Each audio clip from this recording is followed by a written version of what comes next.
ನಮಸ್ತೆ. ಕಲ್ಲಂಗಡಿ ಕೃಷಿಯಲ್ಲಿ ತಳಗೊಬ್ಬರ ಏನೆಲ್ಲ ಕೊಡ್ಬೋದು ಅಂತೇಳಿ ಈ ವಿಡಿಯೋದಲ್ಲಿ ಹೇಳ್ತೀನಿ. ತಳಗೊಬ್ಬರ ಕೊಡೋಕ್ಕೆ ನಿಮಗೆ ಮೊದಲು ಮಣ್ಣು ಪರೀಕ್ಷೆ ರಿಪೋರ್ಟ್ ಬೇಕಾಗುತ್ತೆ. ಅದರ ಜೊತೆಗೆ ಕಲ್ಲಂಗಡಿಗೆ ಟೋಟಲ್ ಕೊಡಬೇಕಾದಂಥ ರೆಕಮೆಂಡೆಡ್ ಡೋಸ್ ಏನಿದೆ ಅದರದ್ದು ಕೂಡ ಡೀಟೇಲ್ಸ್ ಬೇಕಾಗುತ್ತೆ. ಇವೆರಡರ ಆಧಾರದ ಮೇಲೆ 1 ಎಕರೆಗೆ ಏನೆಲ್ಲ ಪ್ರಮಾಣದಲ್ಲಿ ಗೊಬ್ಬರ ಆಮೇಲೆ ಏನೆಲ್ಲ ಕೊಡ್ಬೋದು ಅಂತೇಳಿ ಅದರ ಮೇಲೆ ನೀವು ಡಿಸೈಡ್ ಮಾಡಬೇಕಾಗುತ್ತೆ. ಈಗ ನಮ್ಮ ತೋಟದಲ್ಲಿ ಎಸಿಡಿಕ್ ಪಿ ಎಚ್ ಇರೋಂಥ ಮಣ್ಣು 6.6 6.5 ಇರೋಂಥ ಪಿ ಎಚ್ಚಲ್ಲಿ ಸ್ವಲ್ಪ ಕ್ಯಾಲ್ಶಿಯಂ ಪ್ರಮಾಣ ಕಡಿಮೆ ಇರುತ್ತೆ.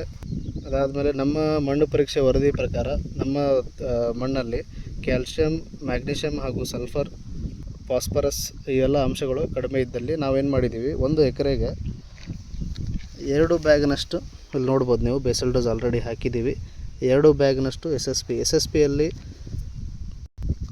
ಫಾಸ್ಫರಸ್ಸು, ಸಲ್ಫರು ಆಮೇಲೆ ಕ್ಯಾಲ್ಶಿಯಂ 3 ಕೂಡ ಇರುತ್ತೆ. ಅದ್ರ ಜೊತೆಗೆ 1 ಬ್ಯಾಗು DAP ಹಾಕಿದ್ದೀವಿ. ಅದರಲ್ಲಿ ನೈಟ್ರೋಜನ್ ಆಮೇಲೆ ಫಾಸ್ಫರಸ್ 2 ಇರುತ್ತೆ. ಅದ್ರ ಜೊತೆಗೆ ಒಂದು 25 kg ಮ್ಯಾಗ್ನೀಷಿಯಂ ಸಲ್ಫೇಟ್ 1 ಎಕರೆಗೆ ನಾವು ಬೇಸಲ್ ಡೋಸ್ ಆಗಿ ಕೊಟ್ಟಿದ್ದೀವಿ.